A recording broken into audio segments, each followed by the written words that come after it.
What's going on, everybody? Welcome to another episode of Off the Couch Boxing. I am your host, Reckless Rexx Ruger, along with the Alexis Arguello puppet. And our guest is already here. I'm super honored, super excited, super humbled, just super all the way around. Do I got him here? We're trying to see. Yep, I can hear and see you guys okay. Can you guys hear and see me?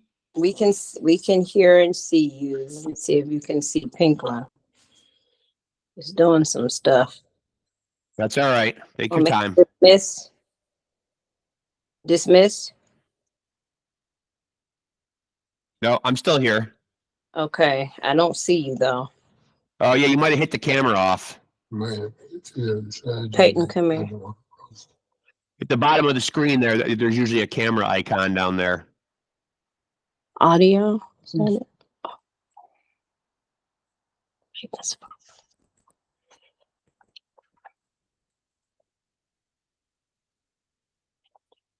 Okay.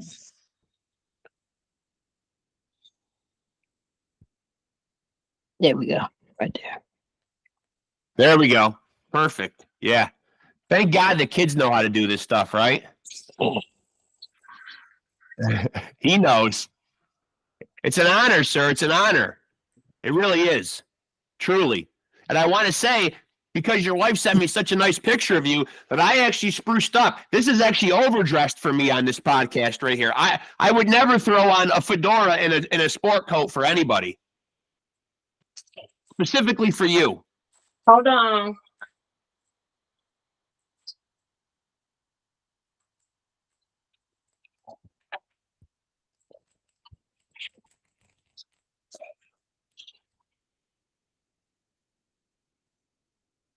You could bring the camera closer to him.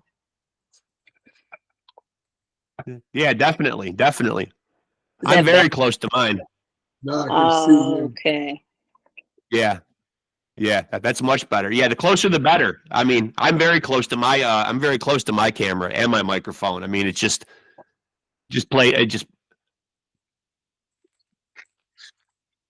you let me know whenever you're set and ready.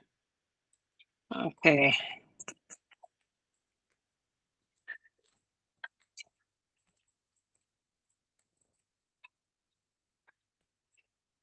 Can you see him?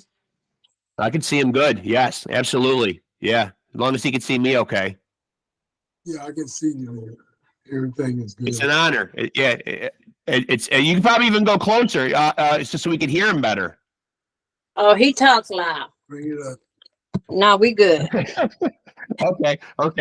I got to say, first of all, that I specifically dressed up for you tonight, sir, because your wife sent me a very nice picture of you in a very nice fedora, and you look very nice. Sharp dresser. Well, thank you, man. That was my forte back in the day, you know. I appreciate that.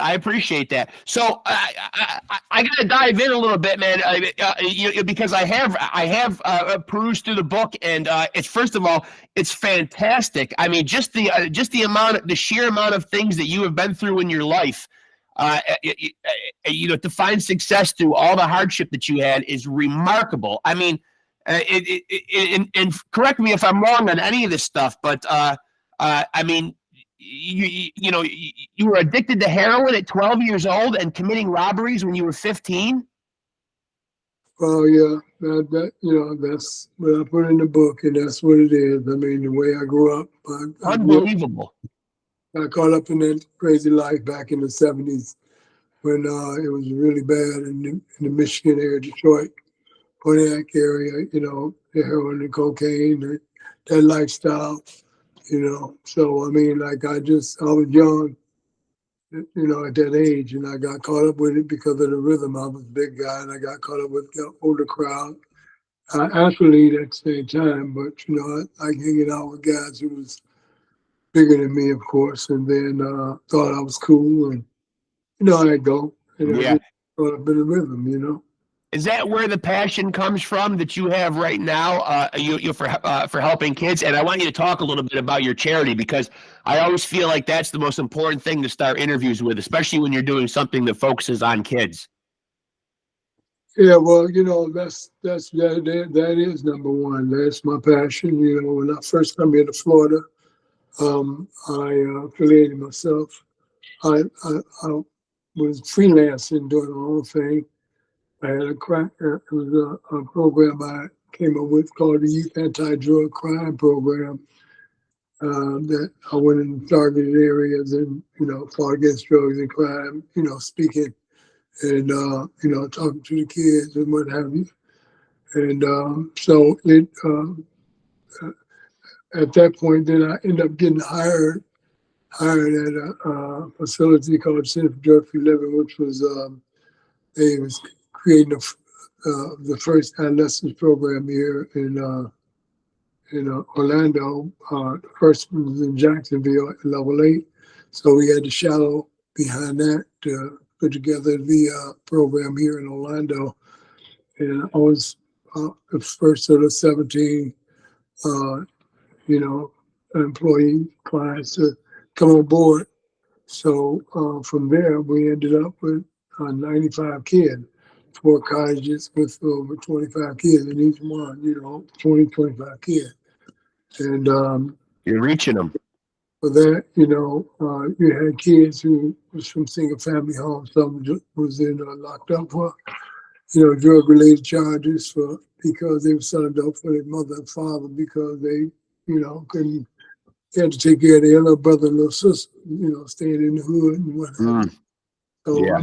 it was real cold of a lifestyle that they were living. So I didn't grow up in that lifestyle, but I went there, when I was young, and I hung out in the projects and I did all the crazy things. So everywhere I went, so I understood what was going on and I could relate because of my background, where I had been and what I had done. And then in my travels, as I became champion, and before I become champion, then I traveled to different cities and countries and states, that whether it was Harlem, whether it was Cape Town in California, whether it was in Thailand, in PINKLON, wherever it was, I seen a ghetto everywhere, and I seen kids that needed help and needed some direction, and somebody got to do it, So I figured that that was my way out. The reason why it was my way out was because Right. that was the greatest thing that's what I did best. Unfortunately, as a kid, I was a criminal. Right. I was a drug thief, I was a dope fiend. But as I turned my life around, I figured I'd make all my negative and turn it into a positive.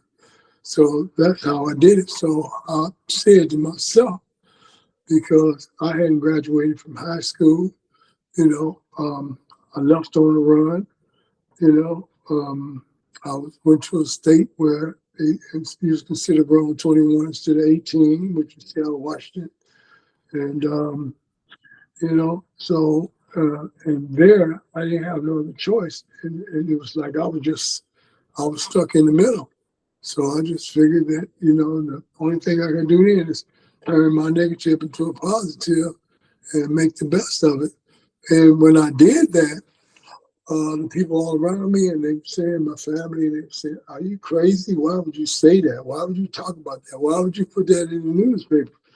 I said, "Well, because when I become champion," I didn't say if I become champion.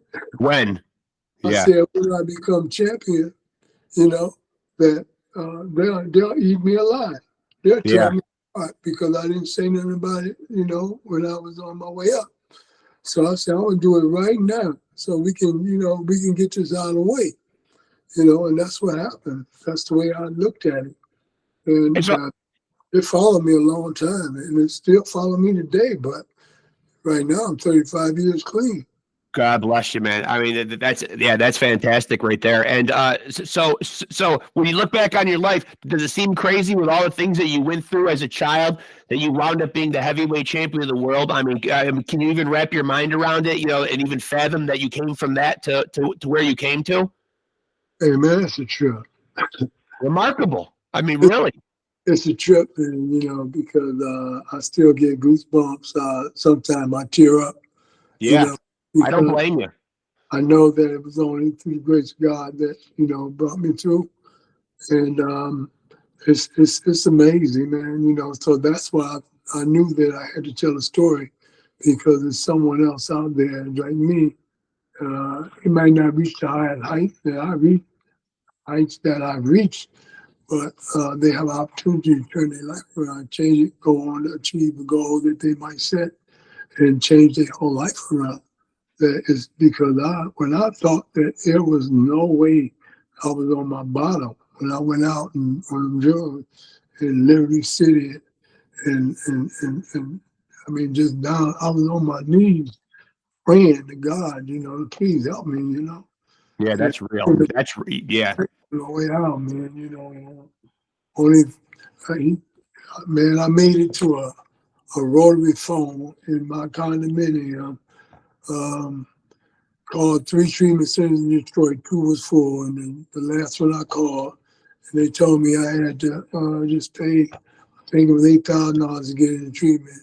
And I would say, well, forget about it, that's done, And that's when you become beaten, you become willing. And that was my bottom. And I didn't want to even see my bottom. But yeah, so I went to treatment, did my 28 days, and after that, the rest was history, man. It just followed me. And, so as of today, I have a kid who just won the Junior Olympics last Sunday. His dad is from Israel. His mother is from Peru. And they was having a hard time getting him in school over here. He's 16 years old. Mm. And it was almost like they was being prejudiced. I didn't know what it was. And me and my wife, we got the program called Project Pink, Pride Neighborhood Kids. Yes. And and mentors now. And, so once we found out about it, my wife, she went to work on it and said, hey, we're going to get him in school, because she worked not hand and foot with the mayor and the assistant, but of course, with the county, she does.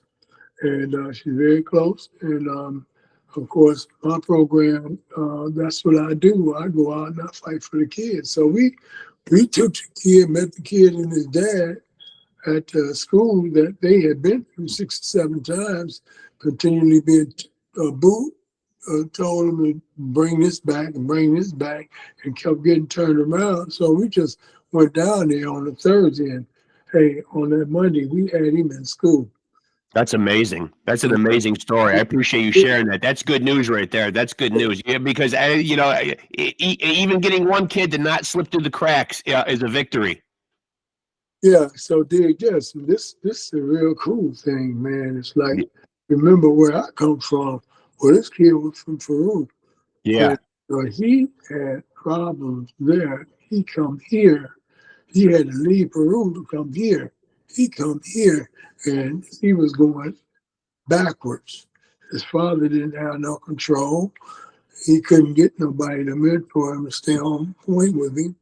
He met a friend of mine who I had mentored, and he wanted him to mentor his son, but he told him, I know somebody better. He called me, and I told him to call the kid's dad.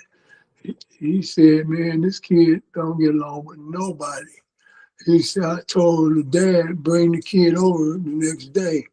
And he brought the kid over, and me and the kid bonded. I've had the kid for 7 months now. Now the kid is 3-0 as an amateur, and he just become the Junior Olympic champion of Florida last Sunday. That's amazing. That's amazing. That's an incredible story. I mean, you're moving in these people's lives, and it's important. It's God's work. It really is. And that's what I pray for. Nothing but God's work, man. 'Cause I know because how He worked on me, that none of this is in my favor. None of this come from me, a man, woman, money, celebrity status. None of that. It don't come from that. It comes from It comes from a power greater than myself. That Well said. respected my sanity and made me who I am today, and it carries on. Well, I'm glad we put some shine on this and started the conversation here. But I would be remiss, of course, if I didn't have the great PINKLON Thomas, Mr. Thomas, on here, and we didn't talk a little bit of boxing. Are you still a fan of boxing? Do you still follow the sport? Yeah, yes and no. To be honest with you, yes and no. As an old school guy, do you like these fights when you see like MMA guys fighting boxers, or you see these Jake Paul type spectacles where you see these people that get popular on the internet and suddenly they're boxing, or you being an old school guy, do you not like these? No, I'm a real old school guy, man. I was mentored by an old school guy, man. Yeah. He really taught me, and that's all I know, man. And I mean, like, what it is what it is. Business is business, and it's Right. got to go on, but I don't have to like it. I don't have to love it. I don't have to participate in it. But I mean, I'll be a part of it if that's what it comes to. But to be honest with you, I don't jump up and down about it. I don't jump and run to the screen and see that kind of stuff. Are there any boxers? Are there any current guys that are boxing right now that you are excited to watch, or that you make it a point to watch? No, not really. I mean, some that was disappointing, as heavyweights and stuff. I ain't gonna call no names, nothing, Well, as I look at it, back in the day, when I remember when fighters, you had a good fighter, a couple of good fighters, and you had a promoter. The promoter might not have been too much of a promoter, but he had a good fighter. Right. So the promoter had to sell a fighter, The promoter sold the fighter performed, the fight gets big, the promoter gets big. You know what I'm saying? Yeah. That's the way it used to grow. Now it's done did a flip. It's the opposite. It's almost like the promoter, got control now, and the fighter, have to work up under the promoter, and it's just I don't know. I'm not really digging the way it go, but that's what it is, man. Well, I recently had another old school guy on here, Tim Witherspoon, a guy you share the ring with, and he seems to view the current guys though is really lacking defense and a lot of fundamentals. Would you agree with that assessment? Yeah, I mean,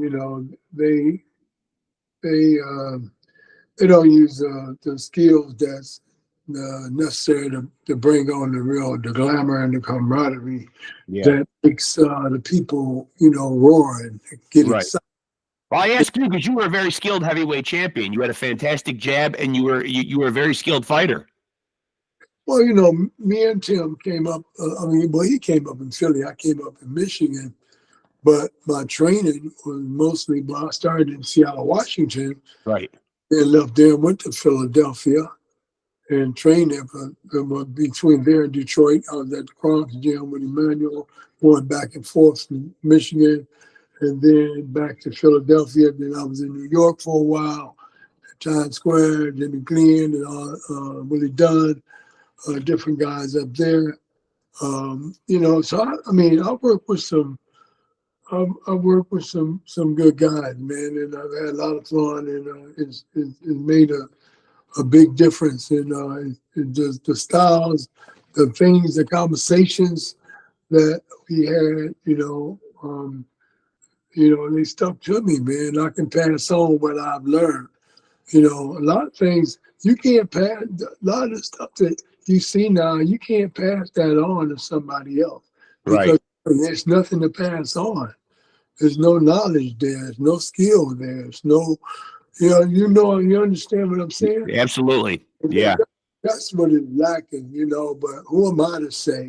I'm just another guy, just talking the game, Well, let me ask you this. We were just talking about the YouTube fights. We're about to see Mike Tyson get in there against that very guy, Jake Paul, and have and some type of exhibition fight, however it's going to play out. But way back in the day when Mike Tyson was a young, incredible heavyweight, you did share the ring with him. What was your assessment of Mike Tyson back when he was 20, 21 years old, when you shared the ring with him, when a lot of people feel he was at his most fierce? Mike Tyson is a good guy. Mike Tyson, fought a good fight when I was fighting him. It's known that, my glove split in the fight. Yeah. It's known that my shoulder was broke in the fight. But if you watch the fight over the period of 3, 4, and 5, before my glove split and he had time to rest, I was in control of the fight. Mm-hmm. But that's neither here nor there. I got a lot of respect for Mike. Back in my day when I was 53 and 54, I was still moving around the ring and boxing guys and boxing kids and stuff like that. I'm 66 now, so them 10 years make a big difference, so you'll see how it go in 10 years, when they like me, but right now they filling their hopes and they want to get back out there. And if they, if the people gonna buy it, they can buy it, man, what do I think about it? I mean, it's, and God bless them, God bless them, man. For me, it's it's not about that. It's all, for me, it's all about the kids. It's all about the youth, bringing them up, trying to put them where I have been before, and giving them hope and inspiration, and teaching them not only the skills of boxing, but the skills of life. Well, interestingly, in your book, you did discuss also having some, and I'll let you elaborate on this, more, because you were living through it, obviously. But you yourself have dealt with contractual issues and the unglamorous side of the business. Did you get better going through those things? Did you get better at being able to navigate the business side of boxing?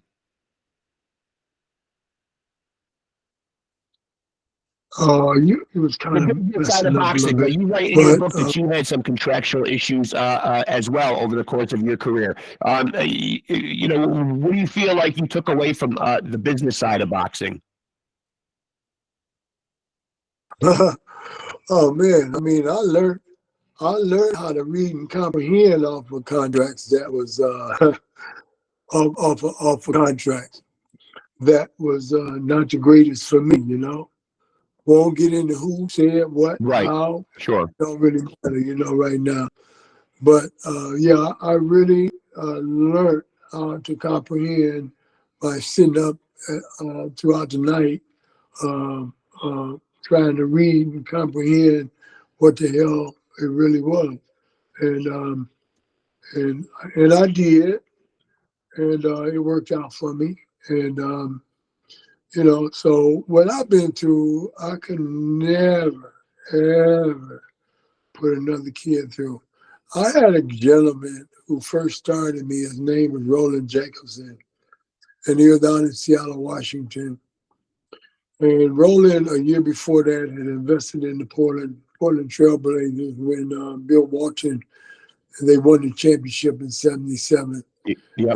And they wanted to keep it. He wanted to keep it in sports. And him and his kids, they came out and seen me lose my first fight, and he invested in me. And this guy was really above board. He was straight up. I want to give him his flowers while I can. Yes, absolutely. I had a lot of respect for him. I respect his family.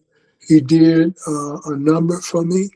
He got me started well, and I seen that I was just on the West Coast, and things had just kind of got slow for me, and I had to go to the East Coast. And I left there and went to Michigan, from Michigan to New York, from New York to Philadelphia, and then I had to make a choice on where I wanted to be. And I made my choice to go to Philadelphia, hook up with Georgie Benton. And Georgie Benton, I went to Joe Frazier's gym. I learned a lot of skill. And, before that, I was going back and forth at Times Square at Gleason's. That's when Gleason was down, downtown. I had some some great teachers, and I just followed it, and I'm glad I did. And all I do now is just pass it on, man. What's going on now in this world today about boxing, I wish them all the best. I think my little kid, the little dude got, and if it's not him, it's gonna be somebody else. Right. I've developed this kid in 7 months. This kid, they you know, he became 3-0 last Saturday, Sunday. He won 2 fights. Before that, a month before that, he had 1 fight. You know, so I'm just gonna fight him every month, keep him sharp, you know, developing, and till he's 18 years old, then he'll be able to make a choice. But by then, man, he'll have enough combinations and things to open up a safe. You know. Now, I'm curious, because your resume is so deep and you've got so many names throughout your boxing career, and as I mentioned earlier, you yourself were such a skilled boxer, that I would have to ask, and maybe you're on record as saying this before, but who gave you, PINKLON THOMAS, who gave you the toughest fight of your career? Maybe it's not an obvious name. I don't know. Sometimes it's an obvious name. Sometimes it's not. You've got just about every name, as I said, on your resume, but who fought you the toughest? You know, to be honest with you, I have to say I was my toughest fight. Yeah. The reason why I say I was my toughest fight, because I wasn't 100% in certain fights. And, you know, I was going through some personal problems at one fight on living fast. Just, I was my own worst enemy. You know, I was my own worst enemy. All right. So out of all these great heavyweights, then let me rephrase the question. Then, obviously, you know, you're saying in the fights that you didn't perform well, and you know, you're shouldering the blame for that. What about the heavyweight that hit you the hardest? Do you remember who hit you the hardest? The one that you really stung the most? I'll be honest with you, the heavyweight, and it was the toughest fight, one of my toughest fights, and that was Trevor Burby. Yeah. And you know, to me, there's just no way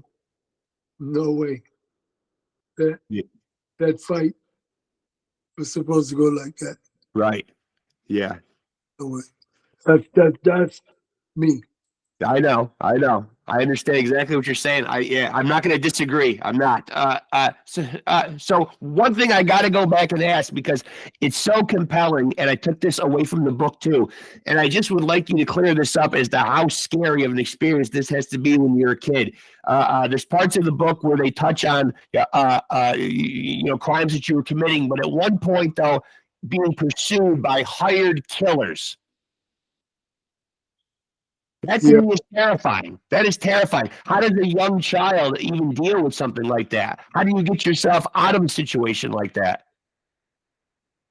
Well, you know, I grew up, as I said, in a city where, you know, it was drugs, drug houses, drug lords, number of racketeers. You know, everything was going on in the streets. Yeah. We had after-hour joints. You know, I mean, hey man, I was in the mix of it. Yeah.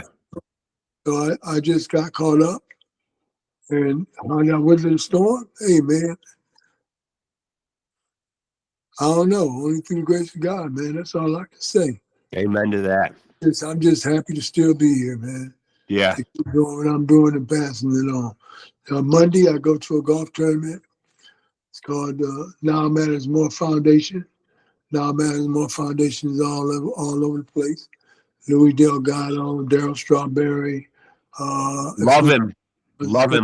I'm a huge Mets fan. Daryl Strawberry was such a huge part of my childhood too.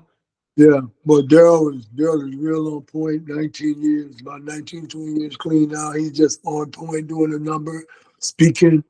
I mean, he's a great guy. We'll be together, hanging out, talking stuff on Monday. And great tournament. The tournament raised money to help the addict that still suffers, to get treatment for him. You know, we have a lot of corporate athletes and different ones like that.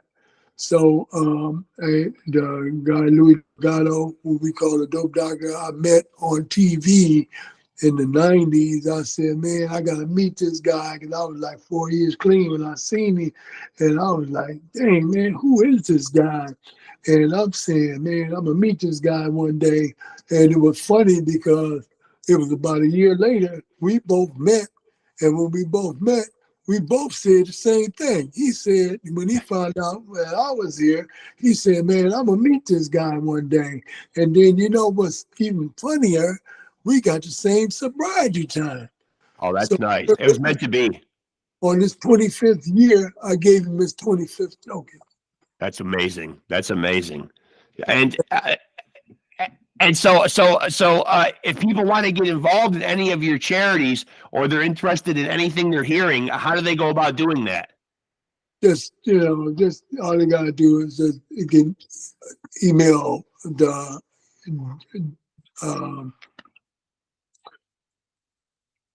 bjtorlando@aol.com. Just do that. And put down anything they want to put down, you know.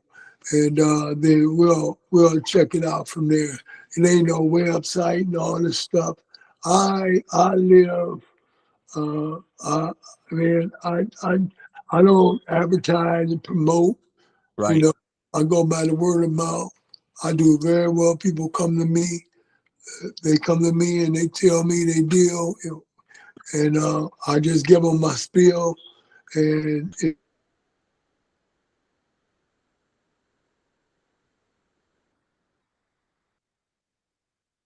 And I got to ask before you go. Well, you know, when you got into boxing, you know, because you yourself are such a great boxer. When you got into boxing, did you have that guy that you put up on the pedestal and looked at as your idol? did I have that guy? Yeah. Who was that boxer that you looked up to, like when you were coming up? Did you have that guy that was kind of like your sports hero? Well, let me say this. I had a little guy, his name was Bobby Kaiser. Bobby passed about 3 years ago. Okay. Taught me and trained me when I was in the 4th, 5th, and 6th grade when they had elementary sports. I won track, football, basketball, and elementary school championships. And then after the 6th grade, I started getting caught up in the rhythm and doing all that crazy stuff. Well, he kept me going, and I played AAU basketball, and I traveled, and I went all around. I did played the United States against Canada and all that, and I was still doing the crazy things that I was doing, you know. So boxing wasn't even in my life at that time. I ain't found boxing until I was 19, getting ready to turn 20, and my whole life was getting ready to just turn off, you know. But when I did find boxing, it was, of course, Muhammad Ali. And, you know, I had an opportunity. Angelo introduced me to him. I called Angelo when I was 5-0 and told him I wanted to come and see him. He said, oh, man, stay where you are. I guess he got all them calls all the time. But then when I was 10, 11 and 0, you know, then I went on. Then I went back to Michigan. And then I made my first, I did the first HBO fight on Night of Young Heavyweights, you know. And I filled in for Tex Cobb, and I knocked the guy, stopped the guy. And then from there, you know, it was just, I moved on, you know. And it all come together for me, man. So I'm just grateful, blessed. Just, hey, man, I just want to keep giving back. Man. Because, you know, when you give, you receive without expectation. So I don't expect nothing. I ain't looking for big. I don't want a big house. I don't want big cars. I don't want a lot of money. I want to be comfortable. That's all I want. And I want these kids, these young men, and these families to be happy. And if I can take that to my grave as my resume, then I feel good. Do you feel like that pursuing something like this, pursuing a charity like this, is near and dear to your heart? Because on some level, do you wish maybe there was a program like this or some way to reach you when you were young? Like I was telling you about this guy, Bobby. Bobby first took me. I was just graduated from the 6th grade, going to the Okay. 7th. Would have been junior high school then. Now they got 6th grade.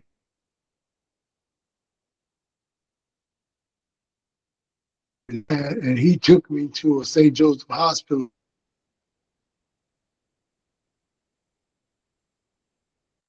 That had methadone. So old guy named Spike, who didn't have his hands were swollen up big as his head, and cracks all over. But he was the methadone guy. And Bobby took me up there to him, but Bobby knew him. And of course, Bobby didn't mess around, but Bobby knew everybody. And he said, man, he told him about me and said, man, I got a kid here. He's got a lot of talent, man. I want to see him go down the tube. And Spike talk like this. He said, see, Bobby, man, I want you to take him down to the St. Joseph Hospital, man. And take him in there, tell him I'll send you down there. And they're gonna work with you. And true enough, man, they hooked me up on methadone. I got on 20 milligrams of methadone and blah, blah, blah, blah, blah. And the rest is history, man. So I had somebody to help me. So why in the world can't I help somebody else? It's an amazing attitude. Yeah, it's really paying it forward in its truest sense.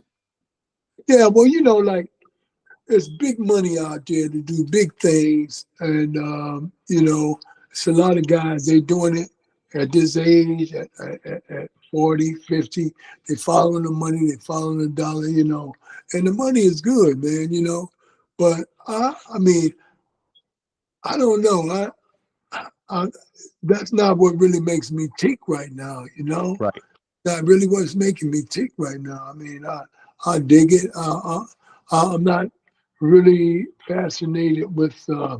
Hey, you got to look with Mike. Mike doing his thing.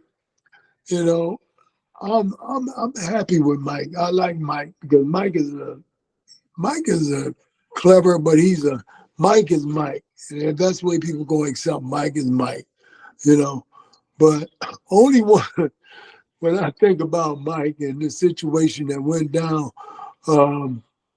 when me and Mike is the only one really know the truth about me, Mike, and me, Mike, and God. Yeah. We're the only one know about that. So, to consider him the baddest man on the planet, I can't consider that, me personally as a person, right? Right. Because, I know what I know, and then the transition to all the other things, other people that I fought the way I fought them. But I fought them, and we made history together. We had fun, and we're still friends, And that's what it's all about, man, and just continuing the legacy and continuing to let the fight game go. All I would like to see is that be some real serious boxing going on. That who's ever gonna be a champion, go on and fight these guys, man. Don't hold. I don't like it where these guys are because of the YouTube guys. They make all this money that they're gonna drop and not fight a guy who done fought his butt off to get to a certain point, So they're gonna go and make all the money, and then the guy who done worked his butt off, he got to be kicked back to the curb, But that's life. That's the name of the game, and that's the part of the game that I don't like, So when I do, the kids that I do train, boy, look here, man, they gonna have opportunity. They're gonna have the opportunity. They're gonna make their opportunity. Yeah. It ain't gonna be about the money. They're gonna make their opportunity. And that's going to come from the experience of the experience. Yeah.